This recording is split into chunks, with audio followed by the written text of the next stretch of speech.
Good morning and welcome to the Delco Show. This is Fiore, Executive Director of the Delaware County Conference and Visitors Bureau, and you're listening to the Delco Show right here on iRadio Philly. And the Delco Show is brought to you by the Delaware County Chamber of Commerce. And speaking of Delaware County, ladies and gentlemen, we've got a gentleman with us today that has been with the county for nigh 29 years, if you will, who has been heading up, and we'll get into when, how, and, where he's been heading that up, as the director of the Delaware County Library System, David Belanger. David, welcome to the Delco Show. Good morning. Good morning, Tori. Thank you for having me here today. No, it's my pleasure, and I'm going to tell you the reason why. I am an avid book reader. That's a great thing. I read about a book a week, and I enjoy reading. I'm a frustrated English major because that's what I wanted to major in college. That didn't happen for, basically a few different reasons. But I always enjoyed the written and or the spoken word. Great. And it's just fascinating to me what some people can do with those words, how they can put them together to make sense out of things. Mm-hmm. And it's just, and you could use the same words and take 10 different authors and they would sound different. Right. They would use them different. You never know what you're going to get. Language is amazing. And in the hands of a skilled author, it's a wonderful thing. Oh, yeah, no, without a doubt. Now, you've been the director. You've been with the system for 29 years. Right. How long have you been director? I guess about 20 of those 29 years. Okay, so you took the fast track up the ladder, huh? I guess so. All right. The Delaware County Library System encompasses all the libraries in Delaware County? There are 26 member libraries in Delaware County. There's a couple libraries who are startups and aren't part of the system, but everybody in the county can join any one of the DCLS members and get a library card that's good at all 28 member libraries. Okay. Now, let me ask you this question. So maybe it'll be a little weird, I guess, but I'm not sure. Not when I was going to school, back when Brooklyn was a prairie, okay? But I kind of remember it happening while my wife was teaching at Strathaven High School in Wallingford, that the schools themselves started having their own libraries. Oh, yeah, most schools have been having their libraries for quite a while. Not when the hell I was going to school, David. Well, I don't even think we use papaya and stones to write, I think. Well, for many years, libraries have been in schools, and they're an integral part of the academic program. We don't deal with them at the Delaware County Library System. We're dealing with public libraries, and each of the public libraries in the county, the 26 members, is an independent agency. And my office, which is a department of county government, provides support service to those libraries. So we run the vans that move books around the county. We move between 4,000 and 8,000 books a day, sharing all the resources out there. There's actually 1.4 million books in the 26 member libraries of the Delaware County Library System, and they were checked out 2.5 million times last year. So it's a pretty busy place. Sounds like my library at my home office, David, but that's maybe going to a little bit of an extreme. Where are you located? Our office is located on the grounds of Fair Acres in Middletown Township. So we're just in an office building, and that's where we're based out of. Okay. And then the member libraries are basically everywhere in the county. Yeah. What exactly does besides the vans and everything, and moving books around and whatnot? I mean, do you have to keep track of all this stuff? Is there an inventory system you use? I mean, it seems that you got a department of the county, and it's unless I'm missing something, it's more than just moving books. It's a lot more than moving books. We manage the computer system that tracks all of those books. So if you're at home, you can be sitting at your computer or your tablet, and you find a book that you're interested in, you can place a reserve on it there and say, I want this book brought to the Media Upper Providence Library down the street from where we are now. And then our computer system tracks it, tells the owning library to put it on the van and send it to the Media Upper Providence Library. Then our van delivers it. We run that. It's a fairly complicated system. Boy, that's kind of like the liquor stores that have what they refer to as the SLO system, a special liquor order system, that they don't stock it at this establishment, let's say the one in Media here, but you can order it. They will go to the distributor or the warehousing, which I guess would be Harrisburg or wherever it's located, because it's run by the state, the Liquor Control Board, and the purchase and selling of liquor is run by them, and they deliver it right to that establishment. Mm-hmm. So, okay, I get that. I get that part of it. So it's a lot. That's rather than saying to them, okay, well, the book is here. You got to come here to get it. Right. You have to go across the county to get it. No, you don't have to do that. You can have it sent to your local library. And the computer system also does things like it'll send you your overdue notices and calculate your fines, which you can pay online. It's a fairly sophisticated system. We also run the computer network that links all of the libraries. So we're managing 600 computers out there in all of the libraries with the internet access, with the computer reservation software. We also coordinate programs for libraries. We've gotten grants from the Taylor Community Foundation to have programs on Tai Chi and other classes in libraries. We do an extensive children's program activities that's coordinated through our office. And we do other grant and special projects on an as-needed basis. So all of this stuff you can check out and look, including books, at your website, at delcolibraries.org?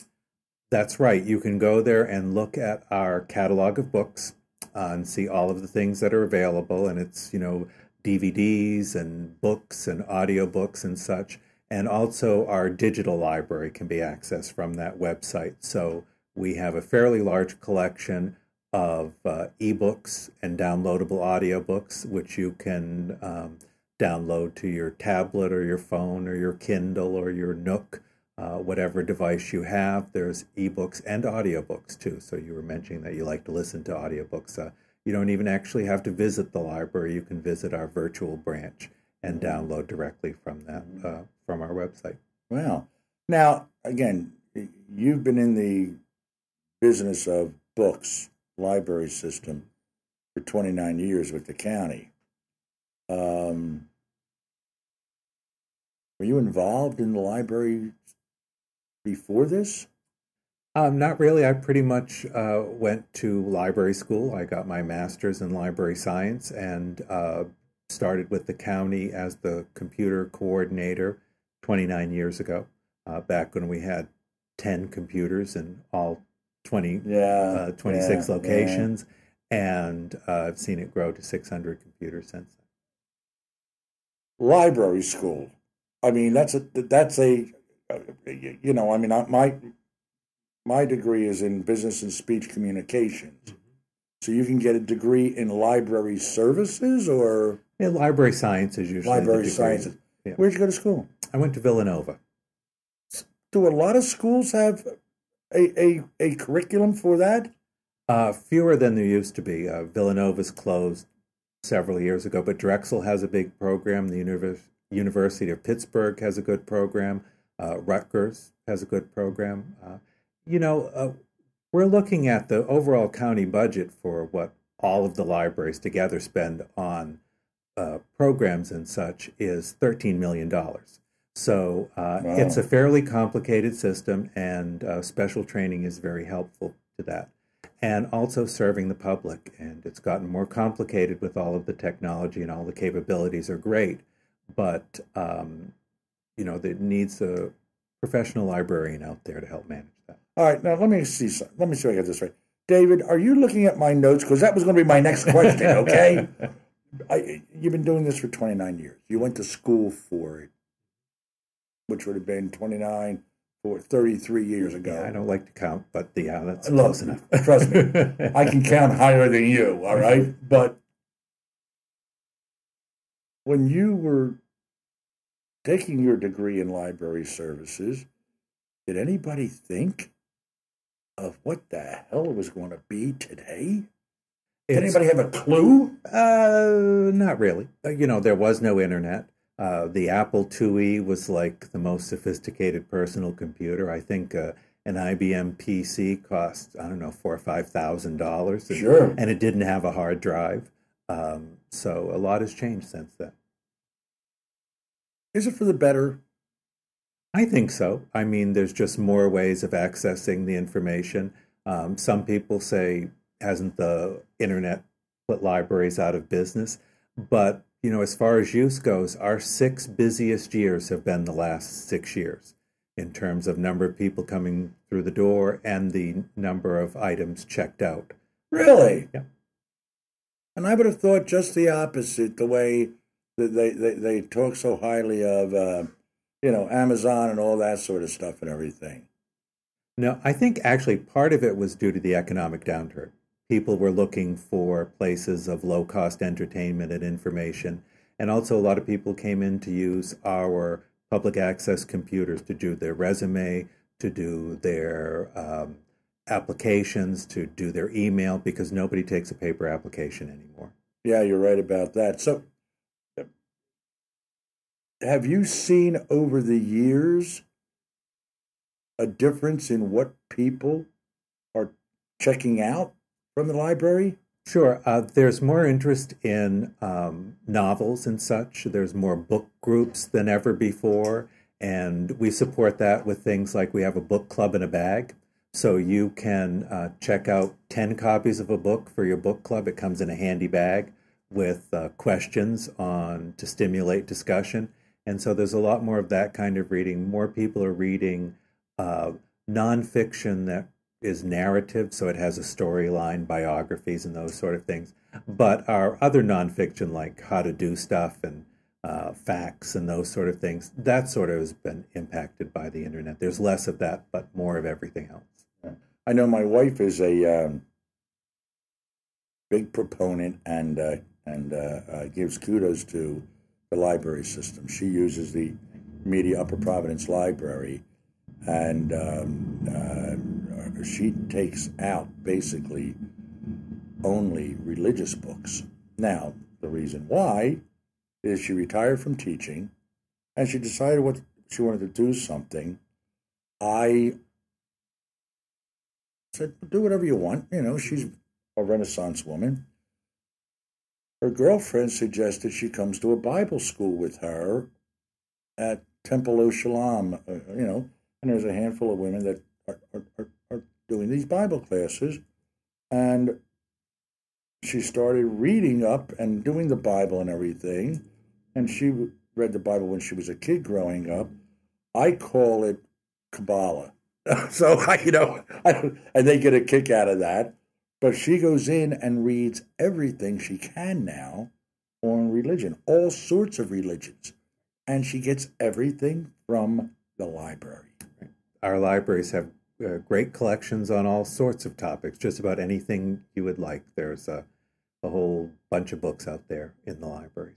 Yeah. Well, and she doesn't do the, I guess they call it DIYs now, the do-it-yourselfers, only because of the fact that she has some sort of an innate talent in her, which her father had, that they can look at something and just make stuff and kind of figure it out in their heads. That's a great skill. I guess a lot of it was from having a degree in textile and seeing a dress or something and knowing immediately how to make it, what fabric to use and everything. I mean, it's just, I am amazed. That's why she does all the work around the house.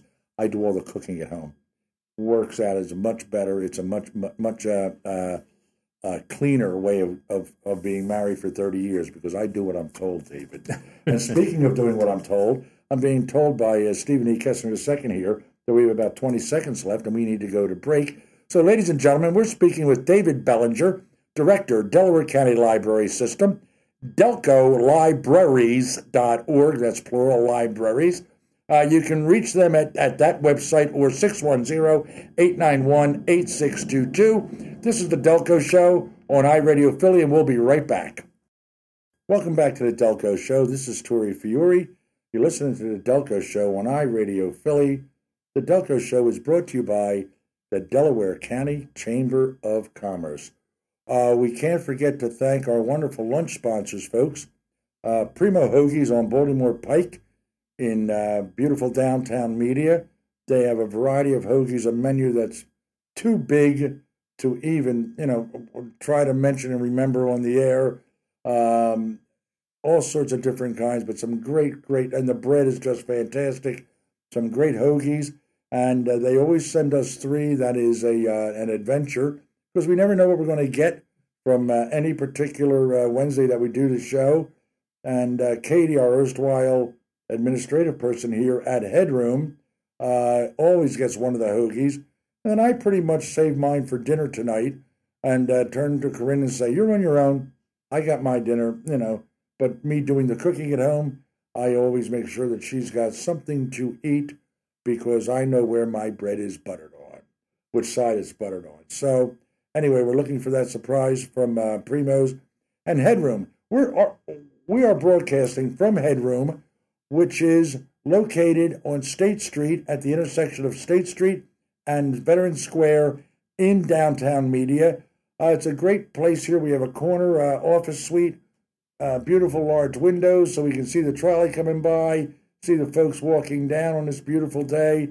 It's really a wonderful setup for us. We want to thank Headroom for allowing us to use these as our studios. Headroom is a suburban, if you will, different kind of a office complex that you can rent space and walk to grab something to eat rather than getting into the car, walk to do anything you want to do.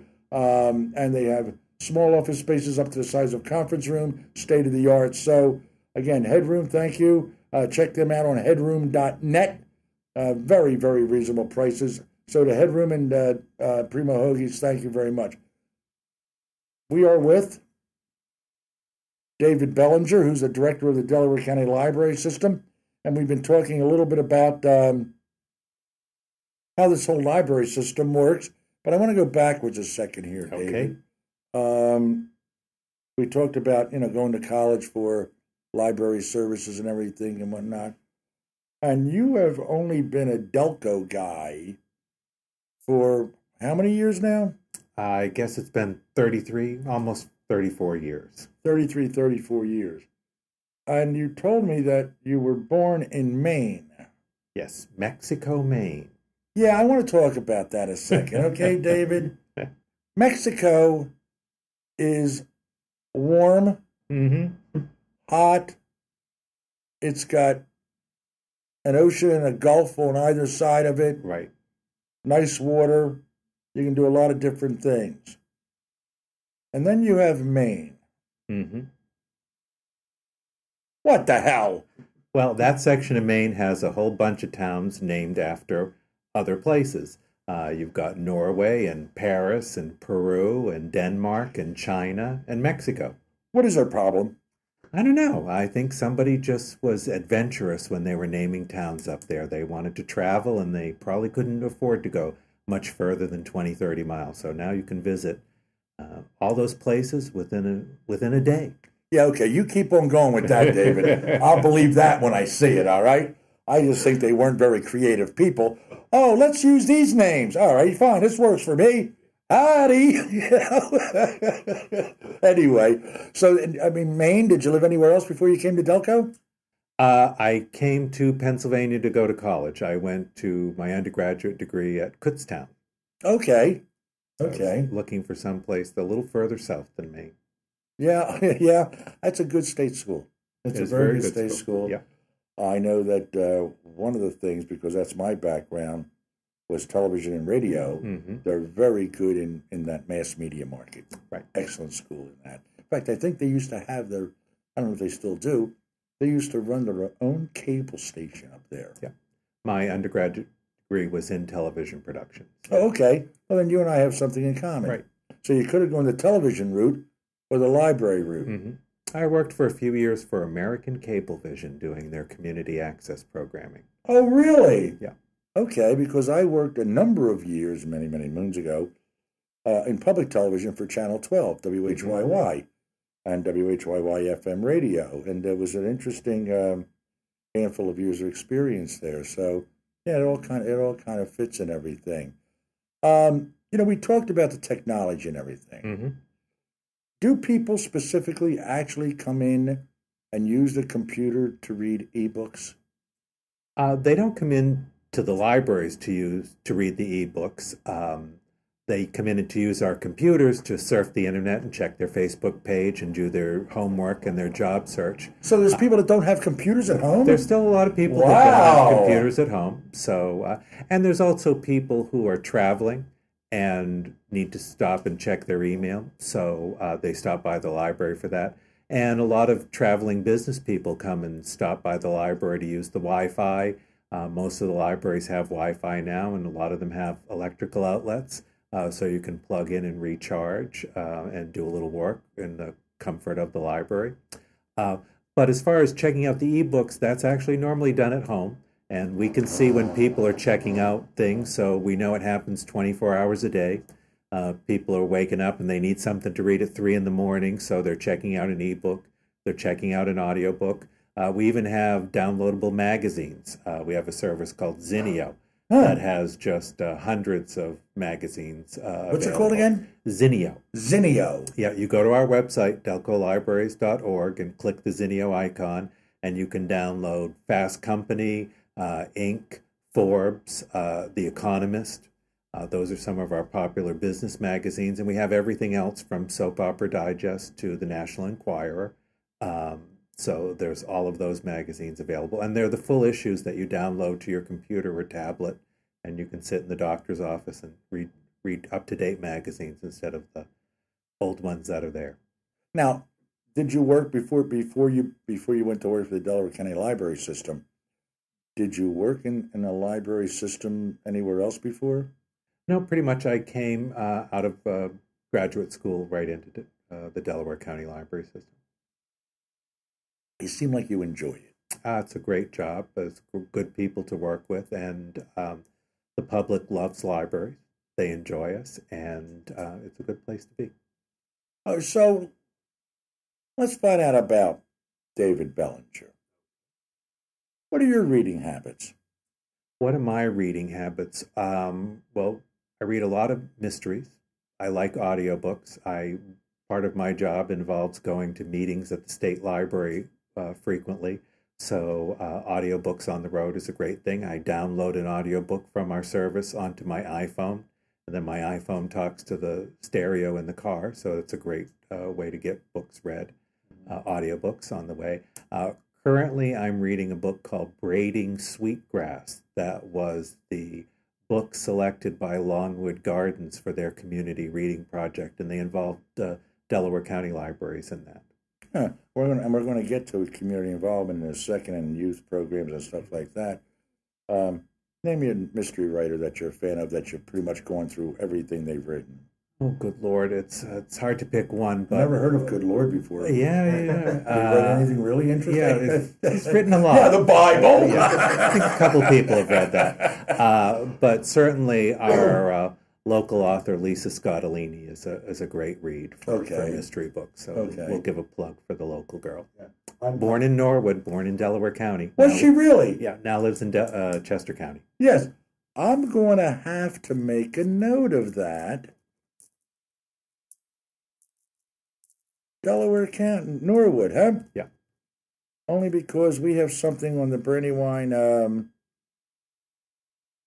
CVB website we're getting ready to put on, which are famous / celebrity portraits of Delaware County, and we don't have her on there. So great addition. I'm going to have to figure that out. I'm reading a book right now, second one. I'm going to say his name is William, but I'm not sure. But his last name is Ray Wright. Might be something Ray Wright. But he writes about Cuba, Sanibel Island, Fort Myers, Florida, and everything. and he was a former CIA guy, whatever the case may be, and now he's a biologist that does his main work is on turtles and snakes, and then he's got some weird characters that work along with him and everything. And I like the mysteries, but I also like to laugh when I'm reading them. And well, if you like that, you should try Dave Barry. Oh, I read Dave Barry. That's not a mystery. That's true. Some of it, well, that's true. Yeah. I mean, he just did the one. I just finished the one where he's talking to his grandson, and he's talking to his daughter, and he goes through a whole litany of things that this is what I learned or something like that, and it was hysterical. Yeah, that's not a mystery. I'm telling you right now, that really happens. Yeah. And Carl Hyacin. Love Carl Hyacin. Yeah. I've read every one of his books. The man's out of his mind. Well, that's true. That's what makes the best authors sometimes. Oh, yeah. I mean, have you read him? Yeah. Now, is he Carl Hyacin? He was the guy that does Surge, right? Is it Surge, the crazy killer? Could be, yeah. I don't recall the exact name. But yeah, I think it's his. I think it's his. Yeah, I think it's his. He writes about about this Surge, and he has a crazy sidekick that does marijuana and everything, and they drive all over southern Florida, right? Just wreaking havoc, wreaking havoc. And I like W.E.B. Griffin, yeah, and he goes back to beginning of World War II straight through, right? And it's just fascinating. I think his books, a lot of them are set in Philadelphia, aren't they? Oh, well, he does a police series in Philadelphia also, but all this was mainly the military and the spies and everything. So just and I love mysteries also. So, early literacy you have going on now and getting ready to end soon. Your summer reading program, right? Every year we have a summer reading program with a theme. This year's theme is superheroes. So there's all kinds of activities going on in libraries, and encouraging kids to read. And one of the things they've learned is that if kids aren't reading over the summer, it's called the summer slide, and they can lose significant levels of reading skills. So and it takes, 2 or 3 months back in school to get back to where they were back at the end of the previous year. So encouraging kids to read over the summer is just a great thing, and that's what we like doing at the county. We try and make it fun. There are no grades. They don't have to read good books. They can read whatever they like. And another important aspect that libraries do is early literacy. Research in brain development has shown that the first 18 to 24 months of life, you really need to get those infants introduced to books. And it's not so much that they understand the written word or that sort of thing, but they understand what a book is, that personal time with their parent, the hearing of words. And the research also shows that the number of words a child hears before they're 2 years old greatly impacts their success in school later on. So even though you think, kids don't want to be read to at that early, you should start basically from when you bring the child home. Start reading to them. Well, funny you should say that, because I heard a lot of words prior to being 2 years old, and both my parents were Italian. I don't think I can repeat them. Okay, but they were very colorful words, to say the least, indeed. We've got about a minute left here, David. I want to jump into one quick thing. Give me a Reader's Digest version. What's on the horizon for the Delaware County Library System? Anything new, special going on? We're going to be implementing a new website soon. This is taped a few weeks ahead of time, so we hope to have it up and running sometime this summer or early fall. That's going to make our resources a lot easier to use, a lot more attractive, and it'll be adaptive to a variety of screen sizes, so you can use it on your phone, your tablet, your computer, whatever you like. Okay. Well, it's come a long way since 29 years ago, hasn't it, David? Yes, it has. So, and that's a good thing when you think about it. Ladies and gentlemen, we've been speaking with David L. Belanger, Director, Delaware County Library System. Check them out at delcolibraries.org. Soon to be another website down the road. You can reach them at 610-891-8622. David, what a delightful conversation. Thank you for being here with us today on The Delco Show. Great to be here. Thanks for having me. Thanks again. Tori Fiore, The Delco Show, iRadio Philly. See you next week.